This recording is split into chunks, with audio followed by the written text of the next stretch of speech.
বিভিন্ন নেতৃবৃন্দ কিন্তু বেরিয়ে আসেন এবং তাদের থেকেই শুনে নেওয়ার চেষ্টা করব আজকের বৈঠকের মূল বার্তাকে।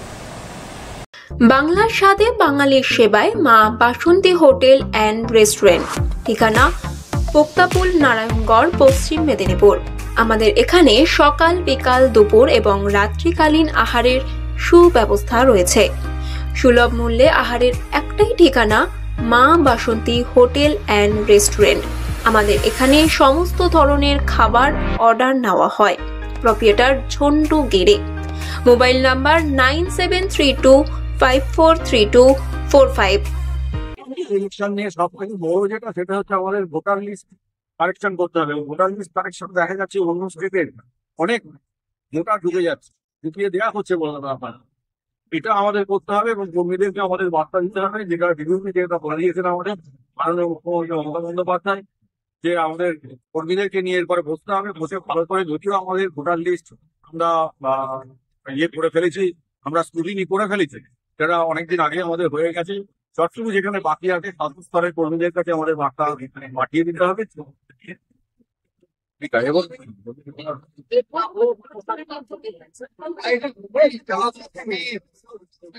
এবং এপিক কার্ডে দেখা যাচ্ছে যে ভোটারটা মুর্শিদাবাদের, কিন্তু নাম্বারটা মুর্শিদাবাদের নাম্বার, কিন্তু সেখানে বনিয়ানার কেউ ঢুকিয়ে দেওয়া হয়েছে।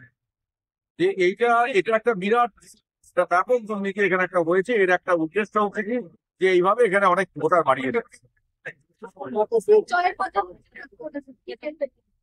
দেখুন, আমার ধারণা অনেক বেশি সিট এবার আমরা জয়লাভ করবো, কারণ বিজেপির থেকে মানুষ মুখ ভেঙে নিয়েছে। আর বিজেপির যে শুধু ওই ধর্ম ছাড়া ওদের যে কি অন্ন বস্ত্র বাসস্থান নিয়ে ওদের যে কোনো রকম সেইভাবে কোনোভাবে তারা কোনো রকম দেখাতে পারছে না, ওয়ে আউট দেখাতে পারছে না। তাই এটা মানুষ বুঝে গেছে এবং আমার ধারণা অনেক বেশি সিট হবে। 215 থেকেও সিট আমরা অনেক বেশি।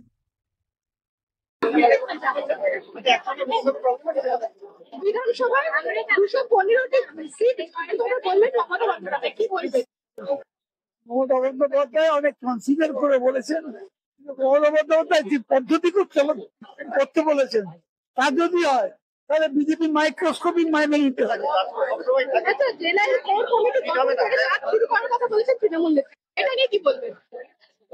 মমতা বন্দ্যোপাধ্যায় যেটা বলেছিল নির্দেশ, এর বেশি কিছু বলার নেই।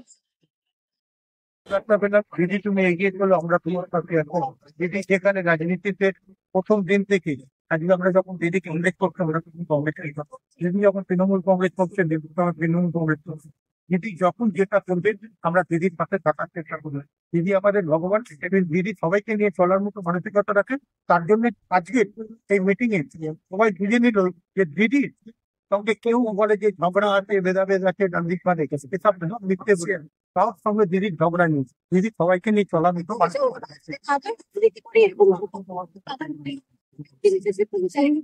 একটা কথা বলি, মমতা বন্দ্যোপাধ্যায় একটা জিনিস দেখিয়েছিল, সবাইকে নিয়ে চলতে হবে।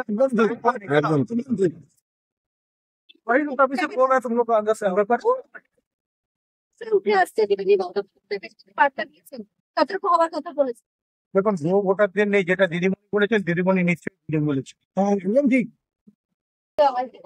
হ্যাঁ, নিশ্চয়ই সেটা চোখের সামনে প্রমাণিত। কারণ মমতা বন্দ্যোপাধ্যায় নিজে একজন মহিলা হয়ে যেভাবে আমাদের মহিলা ব্রিগেডকে সম্মানিত করেছে, যেভাবে তাদেরকে বিধানসভার মঞ্চে বলুন, পঞ্চায়েতের মঞ্চে বলুন বা লোকসভার মঞ্চে যেভাবে মহিলা ব্রিগেডকে এই মঞ্চ দিয়েছেন দলের হয়ে লড়াই করার জন্য, মানুষের জন্য লড়াই করার জন্য, এটা তো সর্বদিক। এখন অনেকে মহিলাদেরকে সামনে আনার কথা ভাবছে অনেক বিরোধী দল।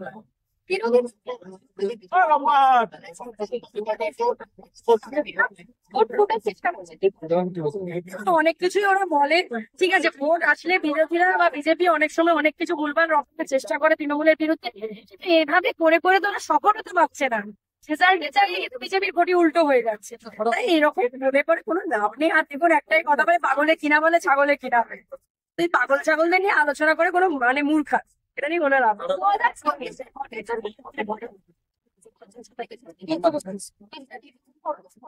কে বললো আমরা সংঘবদ্ধ? we are united, always we are united। এবং সবচেয়ে বড় কথা হচ্ছে, বাসন ঠোকাঠুকি লাগে, আবার আমাদের মানবিক মিটে যায়, ভালোবাসা হয়ে যায়, সবাই আমরা ভাই বোন।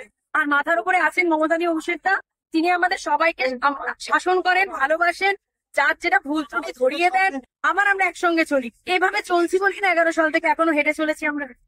আজকে যেটা বলা হলো মুখ্যমন্ত্রী ব্যাপার, মুখ্যমন্ত্রী কাকে কি বলবেন না বলবেন, নেত্রী তিনি যা বলার বলেছেন। এবার তারা, আমি বীরভূমের লোকও না, আমি বীরভূমের রাজনীতি করি না, আমি কুচবিহারের রাজনীতি করি। কুচবিহার নিয়ে কোনো প্রশ্ন নেই। মহারাষ্ট্র দিল্লিতে কাজ করে হরানো হয়েছে এবং তাদের আজকে ভোটার পে করতে হবে এটা তো আগেই বলে দিয়েছেন আমাদের। এবং আমরা আবার বলছি যে এটা বাংলা, এটা মহারাষ্ট্র না, এটা দিল্লি না। দিল্লি মহারাষ্ট্র যা করা হয়ে গেলেন এখানে করতে আসে তার ফলাফল ভয়ঙ্কর হবে, ভয়ঙ্কর হবে। যারা জল দিয়ে ভোটার লিস্ট তৈরি করবে তাদের হাঁটুতে জল জমবে, সেটা আমি একটা সভায় দাঁড়িয়ে বলে দিয়েছি। তাদের হাঁটুতে জল জমানো অবশ্যই হবে, কোথাও হয় না। কে বলেছে যদি গোষ্ঠী কমিটি থাকবে তাহলে লোকসভা অত ভালো ফল হতে দেবে, যদি গোষ্ঠী বিরোধ হবে তাহলে পঞ্চায়েতে অত ভালো নির্বাচনে, বাই ইলেকশন গুলোতে অত ভালো ফলাফল হলো কি করে। মত বিরোধ থাকতে পারে, মতের অমিল থাকতে পারে, গোষ্ঠী বলে কিছু নিয়ে।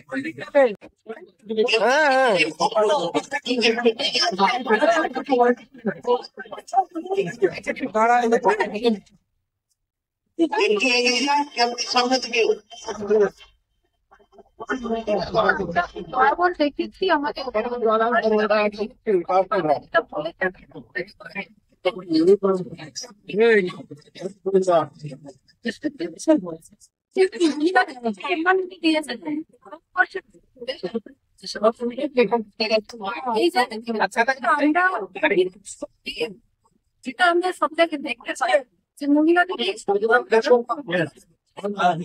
দাঁড়ানো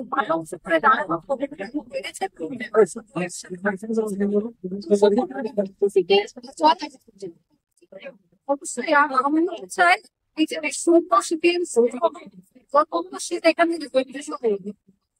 আজকের পর্ষদে কি 2026-এর আলোচনা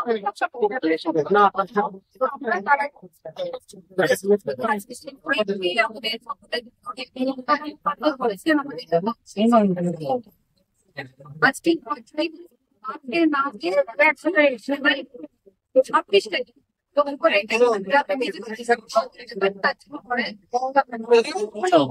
2026-এর নির্বাচন নিয়ে মুখ্যমন্ত্রী বার্তা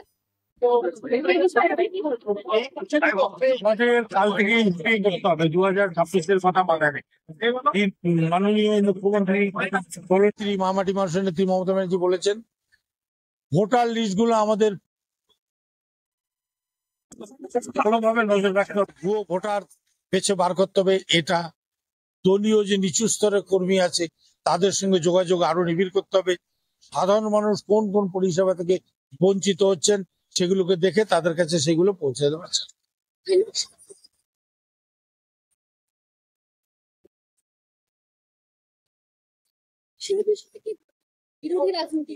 এটা তো সত্যি কথাই, তো এটা তো সত্যি কথা যে মতুয়া মানুষরা তারা তাদের ধর্মীয় যে দর্শন, হরিচাঁদ গুরুচাঁদের যে বাণী, সেই বাণীর বিপরীতে চলে গিয়ে তারা একটা মনুবাদী শক্তির সঙ্গে যোগ দিয়েছে। এটা তারা ধর্ম বিরোধী কাজ করছে, তাদের যে মতুয়া ধর্ম সেই ধর্মের বিরোধী কাজ করছে।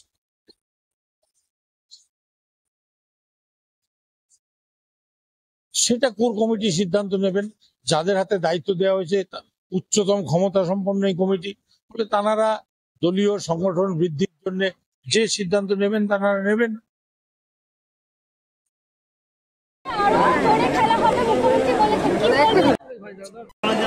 সেই খেলার প্রস্তুতি এখন থেকে চলছে। আজকের এই বৈঠক থেকে উঠে আসে অনেক বার্তা, যেমন বিজেপির ভোট লুট এবং এই এপিক নম্বর নিয়ে কারচুপি বিভিন্ন কথা উঠে আসছে। এবং তিনি মুখ্যমন্ত্রী কিন্তু এই বৈঠক থেকে বার্তা দিয়েছেন যে সংঘবদ্ধভাবে 2026-এর ভোটের জন্য এগিয়ে যেতে হবে। প্রত্যেক বিধায়ক বিধায়িকারা একই কথা বলছেন এবং তারা বিভিন্নভাবে একই কথা বলেছেন, তারা সংঘবদ্ধ হয়ে 2026-এর ভোটের জন্য পায়ে পা মিলিয়ে লড়বে। ক্যামেরায় চরণজিৎ মান্নার সাথে সর্বদিন সামাজিক কর্মসূচি কলকাতা।